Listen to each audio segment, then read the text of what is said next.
Petroleum पदार्थमा लाग्दै आएको कर घटाउने सरकारको तयारी। मन्त्री परिषदको सहमतिपछि प्रति लिटर 10 रुपियाँ कम गर्ने अर्थ मन्त्रालयको गृह कार्य। प्रदेश सभाबाट राजीनामा दिएका 8 जना मध्ये 2 जनालाई मात्र स्थानीय तह निर्वाचनमा सफलता। काठमाडौँ महानगरपालिकाको नगर सभामा नेपाली कांग्रेसलाई बहुमत। बलात्कार सहित दुर्व्यवहारका घटना विरुद्ध उजुरी दिने हदम्याद हटाउन माग गर्दै राष्ट्रिय सभामा संकल्प प्रस्ताव दर्ता। जघन्य अपराधका घटना रोक्न आवश्यक कदम चाल्ने गृहमन्त्री खाँडको प्रतिबद्धता। चरम आर्थिक सङ्कट समाधानका लागि सहयोग गर्न अन्तर्राष्ट्रिय समुदायलाई श्रीलङ्काको आग्रह। पाकिस्तानमा समेत खाद्य सङ्कट चुलिँदै। र 10औं संस्करणको कान्तिपुर हाफ म्याराथन आगामी जेठ 21 गते हुने। 4000 धावक सहभागी हुने अपेक्षा। नमस्कार, कान्तिपुर डायरीका साथमा सहकर्मी पूजनी र म अनिल। सुरु गरौँ अहिलेसम्मका प्रमुख प्रसङ्गबाट। सरकारले पेट्रोलियम पदार्थमा लाग्दै आएको कर घटाउने गृह कार्य गरेको छ। मन्त्री परिषद बैठकले सैद्धान्तिक सहमति दिएपछि अर्थ मन्त्रालयले पूर्वाधार र भन्सार कर बापत प्रति लिटर 10 रुपियाँ कर घटाउने तयारी गरेको हो। मन्त्री परिषदको बैठक मार्फत पेट्रोल र डिजलमा प्रति लिटर 10 रुपियाँ कर घटाइने सैद्धान्तिक सहमति भएको अर्थ मन्त्रालय स्रोतले जनाएको छ। स्रोतका अनुसार पूर्वाधार बापत 5 रुपियाँ र भन्सार शुल्क 5 रुपियाँ गरी 10 रुपियाँ घटाइनेछ। बजेट मार्फत यसलाई सम्बोधनको तयारी गरिएको छ। खाना पकाउने ग्यासमा भने शुल्क नघटाइने भएको छ। यसअघि नेपाल आयल निगमले सरकारसँग लिटरमा 15 रुपियाँ कर घटाउन प्रस्ताव गरेको थियो। अन्तर्राष्ट्रिय बजारमा कच्चा तेलको मूल्य बढ्दै जाँदा हाल नेपालमा पेट्रोलको मूल्य प्रति लिटर 180, डिजेल र मट्टीतेलको 163 रुपियाँ पुर्याइएको छ। केही दिन अघि भारत सरकारले पनि कर कटौती गरी इन्धनमा राहत प्रदान गरेको थियो। अत्याधिक करका कारण इन्धनको मूल्य चर्को रूपमा बढेको भन्दै आलोचना भएपछि सरकारले केही कर घटाउन लागेको हो।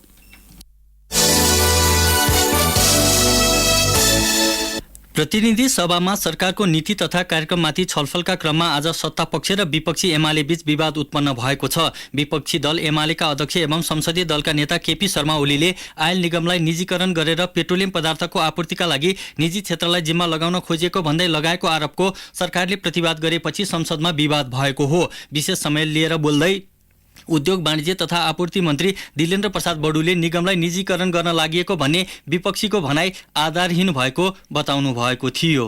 सरकारले नेपाल आयल निगमलाई निजीकरण गर्न लागेको भन्ने विषय पूर्णतः आधारहीन, भ्रामक र असत्य रहेको र आयल निगमलाई निजीकरण नभई प्रशासनिक, वित्तीय एवं व्यवस्थापकीय रूपमा सुधार गरी चुस्त दुरुस्त राख्दै प्रतिस्पर्धी बनाउने विषयमा अध्ययन भइरहेको जानकारी गराउन चाहन्छु।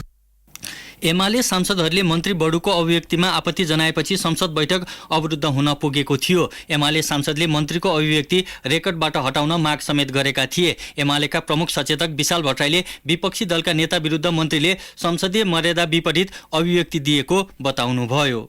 प्रमुख प्रतिपक्षी दलको नेतामाथि गम्भीर खालका आक्षेपहरू लगाउँदै एउटा सडकमा पनि बोल्न नमिल्ने भाषा यहाँ प्रयोग गरेर अप्रमाणित कुरा गरेर मन्त्रीको आफै गरिमा मात्रै घटाउनु भएको छैन, यो संसदको पनि गरिमा घटाउने काम गर्नुभएको छ। प्रमुख प्रतिपक्षी दलका प्रमुख नेतालाई, संसदीय दलको नेतालाई, पूर्व प्रधानमन्त्रीलाई जुन किसिमको आरोप लगाएर उहाँले यहाँ बोल्नु भएको छ, ती शब्दहरू यो रेकर्डबाट नहटाइकन नेकपा एमाले यसबाट पछाडि हट्न सक्दैन। एमालेका सांसदहरूले विरोध कायम राखेपछि मन्त्री बडुले प्रतिपक्षी दलको भनाई खेदजनक भएको बताउनु भएको थियो। आयल निगमलाई खारेज गरिएर कमिसन खाएर आधा कमिसन खायो, आधा कमिसन बाँकी छ भन्ने जस्ता झुटा निराधार पूर्वाग्रही नै हो त्यो अभिव्यक्ति। र त्यो अभिव्यक्ति प्रतिपक्षी दलको नेताले आधारहीन र झुटा आरोप लगाएको छ। यो आरोप खेदजनक छ र यसको हामी विरोध गर्छौँ।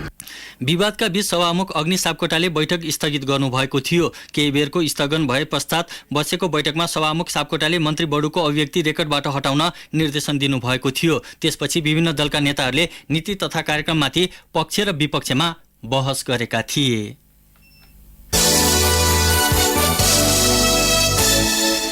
कान्तिपुर डायरीमा अब कान्तिपुर सविस्तार। कान्तिपुर सविस्तार। संघीय प्रणाली लागू भएपछिको दोस्रो स्थानीय तह निर्वाचनप्रति आकर्षण देखियो। यसअघि माथिल्लो तहको शासकीय संरचनामा अनुभव गरिसकेका पदाधिकारीले स्थानीय तहको नेतृत्वको आकांक्षा राख्नुलाई सकारात्मक मानिएको छ। पालिकाको प्रमुख हुने लक्ष्य सहित प्रदेश सभाबाट 8 जना सदस्यले राजीनामा दिएर प्रतिस्पर्धा गरेका थिए। तीमध्ये 2 जनाले मात्र स्थानीय तहमा निर्वाचित हुने मौका पाएका छन्।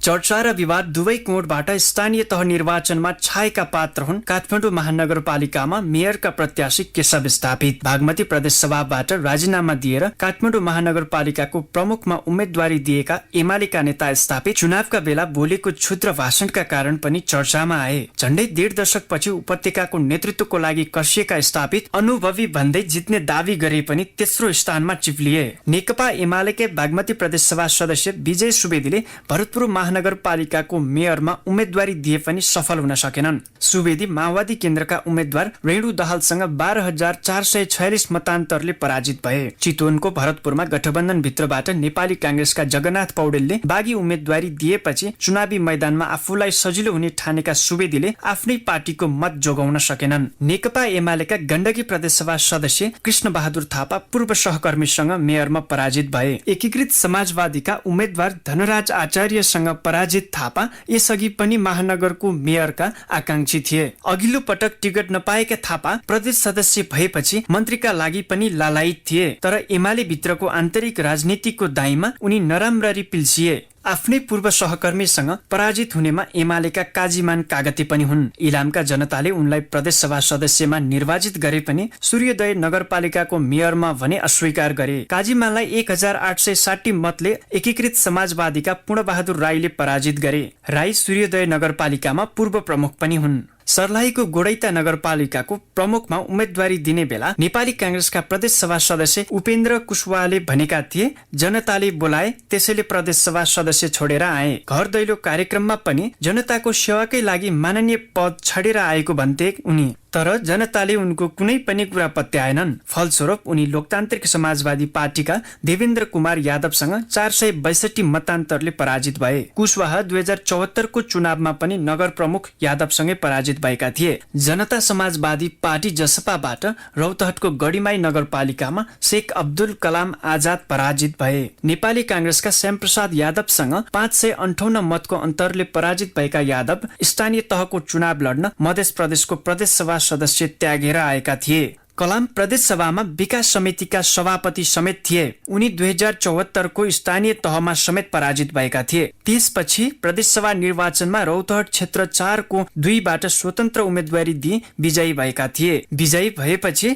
जसपा प्रवेश गरेका थिए। तर प्रदेश सभा निर्वाचनमा कायम गरेको लोकप्रियता कलामले यसपटक जोगाउन सकेनन्। संघीय संरचनाको तह र पदीय मर्यादा क्रममा प्रदेश सभा सदस्य भन्दा तल भए पनि जनतासँग निकट रहेर काम गर्न पाइने र कार्यकारी अधिकार प्राप्त हुने भएकाले उनीहरू स्थानीय तहको नेतृत्व हत्याउन लालायित थिए। तर स्थानीय तहको बागडोर सम्हाल्न कसिएका नेताहरूलाई विगतका कार्यशैली तथा व्यवहारका कारण स्थानीय तहमा जनताले पत्याएनन्। यसपटकको स्थानीय तह निर्वाचनमा उठेका मध्ये 2 जना प्रदेशसभा सदस्यले मात्रै चुनाव जिते। नेकपा एमाले पार्टीबाट प्रदेश 1 सभा सदस्य रहेका गोपाल चन्द्र बुढाथोकी झापाको मेची नगर नगरपालिकाको प्रमुखमा निर्वाचित भए। गठबन्धन तर्फका मेयरका प्रत्याशी नेपाली कांग्रेसका इन्द्र बहादुर बुढाथोकीलाई 5167 मतान्तरले हराएका बुढाथोकीले 26,478 मत प्राप्त गरेका थिए। स्थानीय तहमा जित हासिल गर्न प्रदेश सभा सदस्य त्यागेका अर्का भाग्यमानी उम्मेद्वार हुन् नेकपा माओवादी केन्द्रका दिपेश थारू।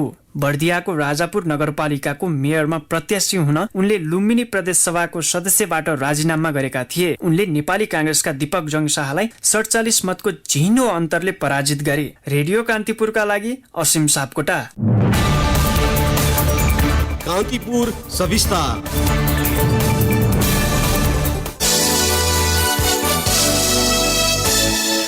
काठमाडौँ महानगरपालिकाको मेयरमा स्वतन्त्र उम्मेद्वार विजय भए पनि नगरसभामा नेपाली कांग्रेसले बहुमत सिट जितेको छ। काठमाडौँको 32 वटा वडा मध्ये कांग्रेसले 19 वटा वडाध्यक्ष जितेको छ भने एमालेले 12 वटा वडाध्यक्ष जितेको छ। अघिल्लो स्थानीय तह निर्वाचनमा एमालेले 18 वटा वडा जितेकोमा यो पटक 6 वटा वडा गुमाएको हो। महानगरपालिकामा एमाले विभाजनका कारण कांग्रेसलाई नगरसभामा बहुमत पुगेको हो। एकीकृत समाजवादीले एउटा मात्र वडा काठमाडौँमा जितेको छ। यसैबीच मेयरमा निर्वाचित बालेन्द्र शाहले काठमाडौँलाई उत्कृष्ट सहर बनाउने बताउनु भएको छ। निर्वाचित भएपछि मतदातालाई धन्यवाद दिने क्रममा मेयर शाहले काठमाडौँलाई नमुना सहर बनाउने बताउनु भएको हो। काठमाडौँ महानगरलाई नै एउटा परिवारको रूपमा हामीले अब लिएका छौँ। सधैँ परिवार नै थियो, अब सधैँ परिवार नै रहेछ। हामी सबैजना मिलेर अब काठमाडौँलाई एउटा चाहिँ सुन्दर, विश्वकै देशकै मात्रै नभएर विश्वकै सुन्दर सहर, विश्वकै उत्कृष्ट सहर बनाउनलाई चाहिँ हामी सबैले सहकार्य गर्नेछौँ भन्ने आशा राखेको छु। सबैजनालाई धेरै धेरै धन्यवाद। काठमाडौँलाई मौलिक, धार्मिक र पर्यटकीय सहरका रूपमा विकास गर्ने शाहको भनाइ थियो। उहाँले काठमाडौँको नतिजा विकासको सुरुवात भएको दाबी समेत गर्नुभयो। आजबाट चाहिँ यसलाई हामीले एउटा सुरुवातको रूपमा लिएका छौँ। यो भनेको एउटा यो यसपालिको स्थानीय निर्वाचनको जुन परिणाम आएको छ यसलाई चाहिँ हामीले हाम्रो एउटा विजय भन्दा पनि हाम्रो एउटा कार्यको सुरुवात हुनेछ। यो अबको 5 वर्षमा हाम्रो भिजन, हाम्रो एजेन्डाहरूलाई चाहिँ पूर्ण रूपमा कार्य सम्पन्न गर्ने चाहिँ हाम्रो एउटा धारणा रहेको छ। शाह निर्वाचित भएपछि काठमाडौँका विभिन्न स्थानमा आज विजय र्याली निकालिएको थियो। मेयरमा स्वतन्त्र उम्मेद्वार बनेर चौथो स्थानमा आएका सुमन सायमी आज मेयर शाहको र्यालीमा सहभागी हुनुभएको थियो।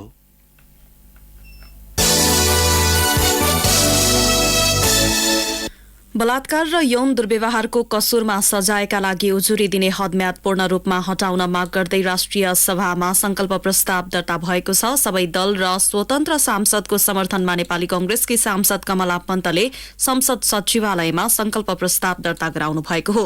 प्रस्तावमा बालबालिका बाहेक अन्यको हकमा समेत बलात्कार मुद्दामा उजुरी दिने हदम्यादको व्यवस्था पुनर्विचार गरी आवश्यक संशोधन गर्नुपर्ने माग पनि गरिएको छ।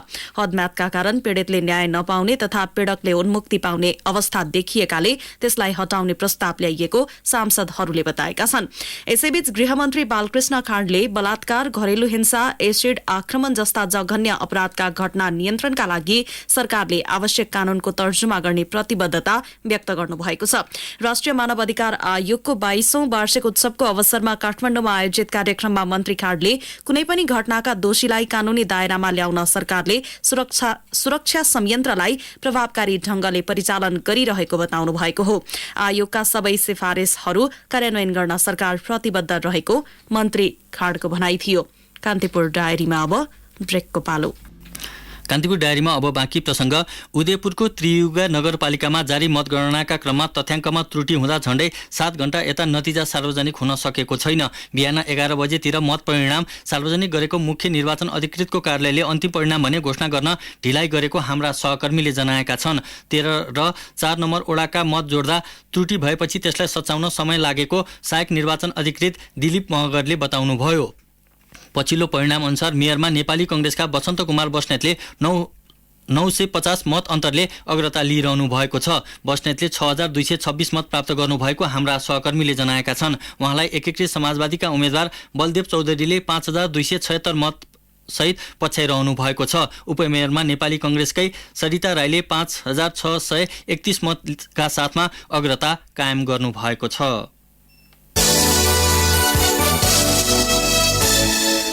मोरङमा नवजात शिशुलाई डीपीटी खोप लगाएको 1 घण्टापछि मृत्यु भएको घटनाबारे विश्व स्वास्थ्य संगठनले अनुसन्धान शुरू गरेको छ। मोरङको कटहरी गाउँपालिका 2 आदर्श टोलका सोयल खानका 2.5 महिनाका छोरा सोयबलाई गत बुधबार कोशी अस्पतालमा नियमित खोप अन्तर्गत डीपीटी खोपको दोस्रो डोज लगाइएको थियो। डीपीटी खोप लगाए लगत्तै नाक र मुखबाट फिज आएर बच्चाको मृत्यु भएको उनको परिवारले बताएका छन्। अस्पतालका मेडिकल सुपरिन्टेन्डेन्ट डाक्टर यज्ञ खरेलका अनुसार बच्चाको मृत्युबारे विश्व स्वास्थ्य संगठनले अनुसन्धान शुरू गरेको हो। खरेलले खोप लगाएका मध्ये अन्य शिशुलाई कुनै पनि समस्या नदेखिएको बताउनुभयो। विश्व स्वास्थ्य संगठनका प्रतिनिधि सम्मिलित टोलीले अनुसन्धान शुरू गरेको हाम्रा सहकर्मीले जनाएका छन्। स्थानीय तह निर्वाचनको प्रचार प्रसारमा बालबालिकाको प्रयोग भएको तथ्य सार्वजनिक गरिएको छ।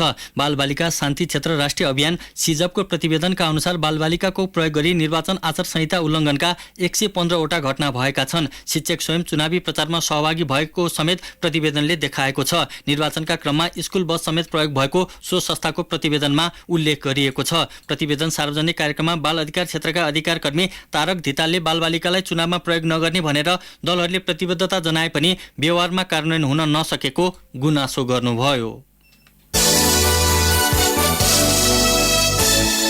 राष्ट्रिय निजी तथा आवासीय विद्यालय एसोसिएसन नेपाल राष्ट्रिय प्याप्सनले निजी विद्यालयको हकमा सरकारले लिँदै आएको कर घटाउन माग गरेको छ।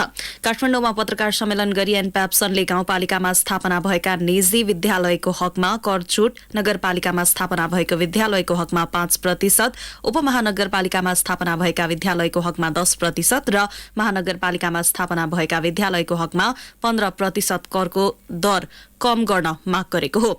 एनप्याप्सनका अध्यक्ष पाण्डव हमालले शिक्षा क्षेत्रमा भौगोलिक क्षेत्रका आधारमा करको दर लागू गर्न माग गर्नुभयो। राष्ट्रिय प्याप्सनका महासचिव पारस मणि दाहालले आइतबार विदाको व्यवस्था आफूहरूले अस्वीकार गर्दै विद्यालय सञ्चालन गर्दै आएको उल्लेख गर्नुभयो। नेपालमा पछिल्लो पटक 12 जनामा कोरोना संक्रमण पुष्टि भएको छ। स्वास्थ्य तथा जनसंख्या मन्त्रालयको तथ्याङ्क अनुसार 3387 जनामा गरिएको नमुना परीक्षणबाट 12 जनामा संक्रमण पुष्टि भएको हो। त्यस्तै थप 13 जना संक्रमण मुक्त भएर फर्किएका छन्। मन्त्रालयका अनुसार मुलुकभर 124 जना सक्रिय संक्रमित रहेका छन्।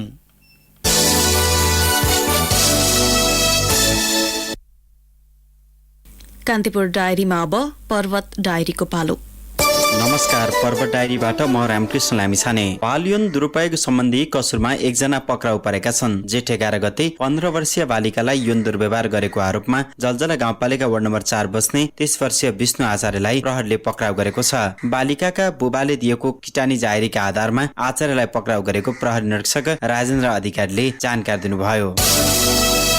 गत वैशाख 30 गते सम्पन्न स्थानीय तहको निर्वाचनमा पर्वतमा 7.34% मत बदर भएका छन्। यसपटकको स्थानीय तह निर्वाचनमा बदर मत संख्या धेरै हुने चर्चा चले पनि औसतमा बदर मतको संख्या पनि न्यून रहेको पाइएको छ। जिल्ला निर्वाचन कार्यालय पर्वतले दिएको जानकारी अनुसार पूर्ण बदर मतको संख्या पनि 0.74% रहेको छ। यो प्रमुख पदमा मात्रै बदर हो। त्यसैगरी पद अनुसार आंशिक बदर मत 7.34% रहेको जिल्ला निर्वाचन कार्यालय पर्वतका निर्वाचन अधिकारी लक्ष्य शर्माले जानकारी दिनुभयो।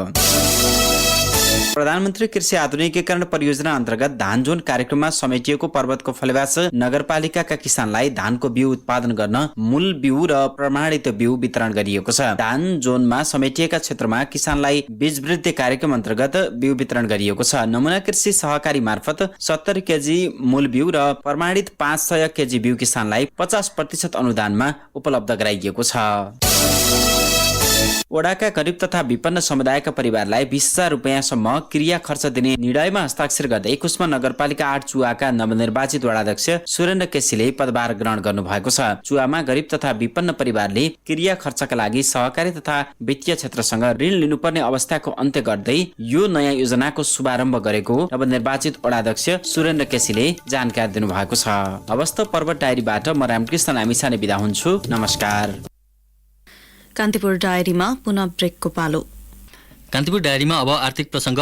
बैंक तथा वित्तीय संस्थाको ब्याज दर पुनः बढ्ने भएको छ। राष्ट्र बैंकले आज सार्वजनिक गरेको मौद्रिक नीतिको तेस्रो त्रैमासिक समीक्षा मार्फत राष्ट्र बैंकले ब्याज दर बढ्न सक्ने संकेत गरेको हो। 3 महिना अघि दोस्रो त्रैमासिक समीक्षा मार्फत बैंक तथा वित्तीय संस्थाले राष्ट्र बैंकबाट ऋण लिँदा तिर्नुपर्ने ब्याज दर 2% ले बढाइएको थियो। राष्ट्र बैंकले पुनः क्षेत्रगत रूपमा ब्याज दर वृद्धिको संकेत गरेको हो। थोक रूपमा सबै क्षेत्रको ब्याज दर वृद्धि नगरेर क्षेत्रगत आधारमा अनुत्पादक र कम उत्पादनशील क्षेत्रमा ब्याज दर वृद्धि गर्ने सम्भावना देखिएको हो। मौद्रिक नीतिको तेस्रो समीक्षा मार्फत विद्यमान अनिवार्य नगद अनुपात, वैधानिक तरलता अनुपात, बैंक दर र पुनर्कर्जा दरहरूलाई यथावत राखिएको राष्ट्र बैंकले जनाएको छ। जलविद्युतको प्रयोग गरी नेपालमा एमोनिया उत्पादनबारे अध्ययन गर्न नेपाल विद्युत प्राधिकरणले काठमाडौँ विश्वविद्यालय केयुलाई 3 करोड अनुदान उपलब्ध गराएको छ। आज आयोजित कार्यक्रममा केयुका उपकुलपति भोला थापा र प्राधिकरणका कार्यकारी निर्देशक कुलमान घिसिङले समझदारी पत्रमा हस्ताक्षर गर्नुभएको छ। सम्झौता अनुसार एमोनिया उत्पादनको सन्दर्भमा केयुले विस्तृत परियोजना प्रतिवेदन तयार गर्नेछ। अनुदान रकमबाट दक्ष जनशक्ति तयार गर्नका लागि स्नातकोत्तर र विद्यावारिधि तहका कार्यक्रमहरू सञ्चालन हुनेछन्। उपकुलपति थापाले नेपालमा जलविद्युतको अधिकतम उपयोग गर्न शैक्षिक क्षेत्रले समेत योगदान पुर्याउन सक्ने भन्दै अध्ययन, अनुसन्धान र प्राविधिक जनशक्तिका लागि केयु सहयोग गर्न तयार भएको बताउनुभयो। हेतुपत्र बजार आज दोहोरो अङ्कले घटेको छ। शेयर कारोबार मापक नेप्से परिसूचक 15.82 अङ्कले घटेर 2223.78 बिन्दुमा झरेको हो। त्यस्तै ठूला कम्पनीहरूको मापन गर्ने सेन्सिटिभ परिसूचक 3.40 अङ्कले घटेर 433.7 अङ्कमा झरेको छ। अघिल्लो दिनको तुलनामा नेप्से परिसूचक 15.82 अङ्कले घटेको हो। कुल 223 वटा कम्पनीको 41,40,665 किता शेयर किनबेच हुँदा 1,39,89,05,590 रुपियाँको कारोबार भएको नेप्सेले जनाएको छ। कान्तिपुर डायरीमा अब अन्तर्राष्ट्रिय प्रसङ्ग। मुलुक चरम आर्थिक सङ्कटबाट गुज्रिरहेको भन्दै श्रीलङ्काका राष्ट्रपति गोताबाया राजापाक्साले औषधि, खाद्यान्न र इन्धन लगायतका आधारभूत सामग्रीका लागि सहयोग गर्न अन्तर्राष्ट्रिय समुदाय समक्ष आह्वान गर्नुभएको छ। कोरोना महामारी, त्यसबाट उत्पन्न आर्थिक सङ्कट तथा बढ्दो मुद्रास्फीतिले मुलुक गम्भीर वित्तीय सङ्कटबाट गुज्रिनु परेको उहाँको भनाइ थियो। एसियाली मुलुकहरू संलग्न फ्युचर अफ एसिया विषयक भिडियो कन्फरेन्समा सम्बोधन गर्दै राष्ट्रपति राजापाक्साले भन्नुभयो, यो कठिन समयमा मेरो देशलाई समर्थन र यज्ञबद्धताका निम्ति अपील गर्दछु। कोभिड-19 को महामारीको असर कम नहुँदै युक्रेन र रुसको द्वन्द्वले थप संकट थपिएको भन्दै राष्ट्रपति राजापाक्साले जोखिममा परेका राष्ट्रलाई सहयोग गर्न अन्तर्राष्ट्रिय समुदायलाई आग्रह गर्नुभयो।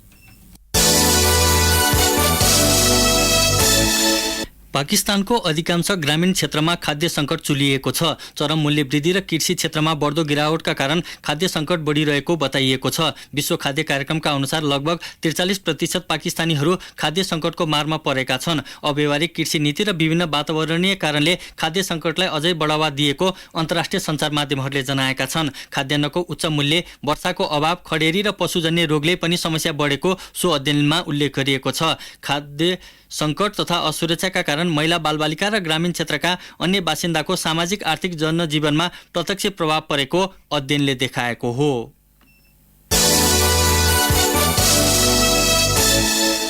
अब खेल प्रसङ्ग। कोभिड महामारीका कारण 2 वर्षपछि हुन लागेको 10औं संस्करणको कान्तिपुर हाफ म्याराथन आगामी जेठ 21 गते हुने भएको छ।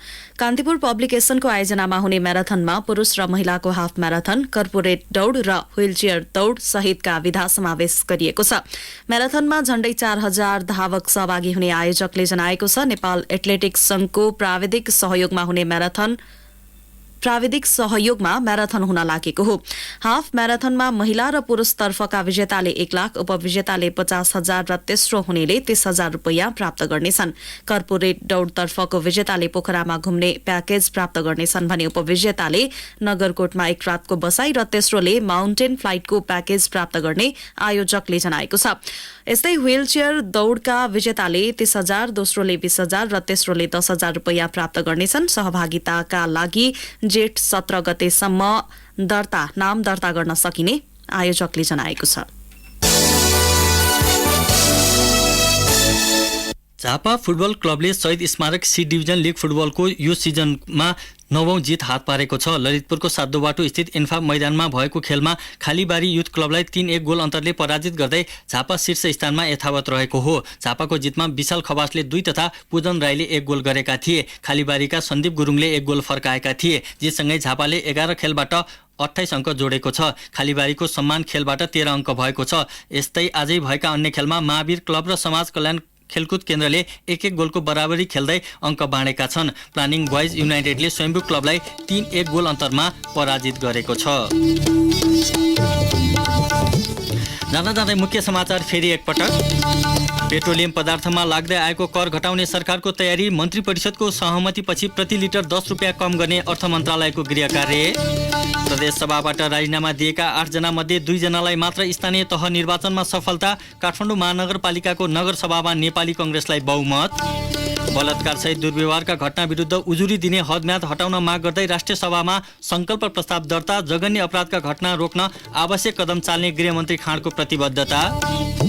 चरम आर्थिक सङ्कट समाधानका लागि सहयोग गर्न अन्तर्राष्ट्रिय समुदायलाई श्रीलङ्काको आग्रह। पाकिस्तानमा समेत खाद्य सङ्कट चुलिँदै। र 10औं संस्करणको कान्तिपुर हाफ म्याराथन आगामी जेठ 21 गते हुने 4000 धावक सहभागी हुने अपेक्षा। हवस् त राति 8 बजे अर्को बुलेटिनका साथमा आउने नै छौँ। तबसम्मका लागि सहकर्मी पूजनी र म अनिल आगे माग्छौँ। नमस्ते।